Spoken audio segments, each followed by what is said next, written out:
নমস্কার, স্বাগত জানাই আমার শ্রদ্ধেয় দর্শকদের। আশা করি আপনারা প্রত্যেকে ভালো আছেন। বিগত ভিডিওয়ে আপনারা দেখেছেন যে শিক্ষকদের কিছু দাবি দেওয়া পেশ করেছিলাম নতুন সরকারের কাছে। আর আজ এমন কিছু অবাক করা তথ্য আপনাদের দেব, যারা বর্তমানে পশ্চিমবঙ্গে কর্মরত রয়েছেন বিভিন্ন সরকারি কাজে 10,000-এরও অনেক কম বেতনে। তারা কিভাবে দিন কাটাচ্ছেন, সত্যি সেটা আমাদের অবাক করে, আমাদের হতাশ করে। আজ একটার পর একটা তথ্য আপনাদের সামনে তুলে ধরব, আর সেই সমস্ত পদে কর্মরত কর্মীদের কত বেতন সেটাও আপনাদের সামনে রাখব। কিছু মানুষ কাজ করছেন যাদের বেতন 5,000 টাকা, 7,000 টাকা বা 9,000 টাকা। সেই সমস্ত কর্মীদের উদ্দেশ্যে আজকের এই ভিডিওটি। সকলকে অনুরোধ করব যে নবগঠিত যে সরকার, তাদের কাছে ভিডিওটি পৌঁছে দিতে, কারণ সম্মানের সাথে বেঁচে থাকার অধিকার কিন্তু সকলের রয়েছে। প্রথমেই আসি একটি পদে কর্মরত বন্ধুদের আলোচনায়, সেটা হচ্ছে কর্মবন্ধু। বিভিন্ন পৌরসভা, পঞ্চায়েতে যে সমস্ত কন্ট্রাকচুয়াল কাজ করছেন যে সমস্ত কর্মীরা, তাদের বেতন কত জানেন? মাত্র 5,000 টাকা। 5,000 টাকা প্রতি মাসে বেতনে তারা কিন্তু কাজ করে চলেছেন। আর এই পৌরসভা এবং পঞ্চায়েতের ম্যাক্সিমাম কাজের লোডটা কিন্তু তাদের ওপরেই রয়েছে। তাহলে আপনারা ভেবে দেখুন, আজকের দিনে দাঁড়িয়ে এই সামান্য বেতনে তারা কিভাবে তাদের নিজেদের সংসার চালাচ্ছেন। এরপরে আসি অত্যন্ত গুরুত্বপূর্ণ কাজ যে মহিলারা করে চলেছেন, আশাকর্মী। তারা গ্রামে গঞ্জের প্রত্যন্ত এলাকায় স্বাস্থ্য পরিষেবা কিন্তু তুলে ধরছেন, অথচ তাদের বেতন কত জানেন? তাদের বেতনও 7,500 টাকা, মাত্র 7,500 টাকা। এরপরে আসি অঙ্গনওয়াড়ি কর্মী এবং সহায়িকাদের পদের ক্ষেত্রে। অঙ্গনওয়াড়ি কর্মীদের যে বেতন দেওয়া হয় সেটা বড়জোর 9,000 টাকা, এবং সহায়িকাদের বেতন বর্তমানে রয়েছে 6,800 টাকা প্রতি মাসে, এবং এটি হচ্ছে নারী এবং শিশু কল্যাণ দপ্তরের অধীনে। একটা অবাক করা তথ্য দিই, যে অঙ্গনওয়াড়ি কর্মীর বেতন পশ্চিমবঙ্গে এতদিন ধরে এই 9,000 টাকা হয়ে এসেছে, সেটা তামিলনাড়ুতে 18,000 টাকা দেওয়া হয়।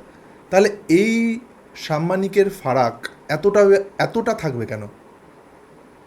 এখানেই কিন্তু নতুন সরকারের দৃষ্টি আকর্ষণ করছি।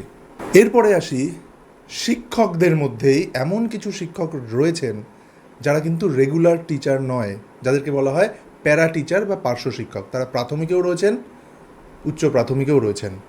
সেই সমস্ত শিক্ষকরা জাস্ট 10,000-এর গণ্ডি পেরিয়েছেন। কেউ 10,000 টাকা পাচ্ছেন, কেউ বা 11,000 সামথিং এরকম টাকা পাচ্ছেন। তাহলে এই সমস্ত কর্মীরা যারা প্রতিনিয়ত পরিশ্রম করছেন, নিষ্ঠার সাথে কাজ করছেন, তারা কিন্তু রেগুলার কর্মীদের থেকে কোনো অংশে কম নন।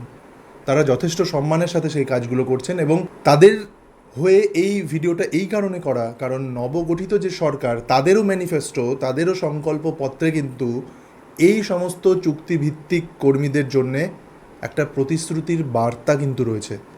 তাতে পরিষ্কার বলা রয়েছে তাদের যে সাম্মানিকটা দেওয়া হয় সেটা যেন একটা সম্মানজনক জায়গায় তারা পৌঁছে দেবেন আগামী দিনে। এই কথা কিন্তু তারা বলেছেন, এবং আমি যথেষ্ট আশাবাদী যে আগামী দিনে নতুন সরকার অবশ্যই সেই জায়গাটা অ্যাচিভ করবে। তাই সমস্ত কর্মবন্ধু, অর্থাৎ যে সমস্ত কন্ট্রাকচুয়াল এমপ্লয়িরা পঞ্চায়েত, পৌরসভা দপ্তরে প্রতিনিয়ত কাজ করে চলেছেন, যে আশাকর্মীরা গ্রামে গ্রামে স্বাস্থ্য পরিষেবা দিয়ে চলেছেন, যে অঙ্গনওয়াড়ি কর্মী এবং সহায়িকা বন্ধুরা মায়েদের এবং ছোট ছোট শিশুদের পরিষেবা দিয়ে চলেছেন, যে সমস্ত MSK, SSK, para teacher, primary, upper primary সমস্ত শিক্ষকেরা নিষ্ঠার সাথে শিক্ষাদান করে চলেছেন, তাদের সকলকে জানাই কুর্নিশ। আগামী দিনে একটা সুন্দর ভবিষ্যৎ হয়তো আপনাদের জন্য অপেক্ষা করছে। আর আমার এই ভিডিওতে যদি এই সমাজের, এই রাজ্যের কোনো শ্রেণীর বা কোনো কর্মরত কর্মী বাদ গিয়ে থাকেন, তাদের নাম যদি আমি কোনোভাবে না বলে থাকি, তাদের কাছে আমি ক্ষমা প্রার্থী। অবশ্যই তারা কমেন্টে জানাবেন, কারণ এই তথ্যগুলো সংগ্রহ করতে বেশ কিছুটা সময় লেগেছে। কিছু ভুলভ্রান্তি হয়ে যেতেই পারে, সেটা আপনারা নিজ গুণে ক্ষমা করবেন। আপনাদের সকলের কাছে আরও একবার অনুরোধ, এই ভিডিওটা প্রচুর শেয়ার করুন, এবং নতুন সরকারের সংশ্লিষ্ট মন্ত্রী বা সচিবদের কাছে যাতে তথ্যগুলো পৌঁছয়, সেই জন্য খুব অর্গানাইজডভাবে এই ভিডিওটা করা।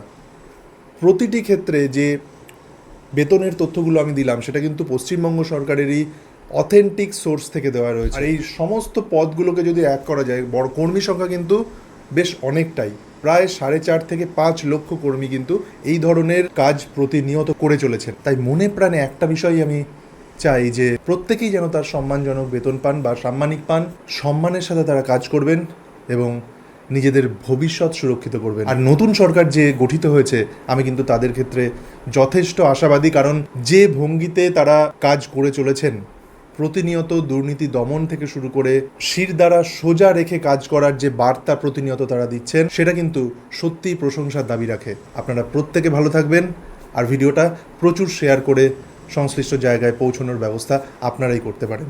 ধন্যবাদ।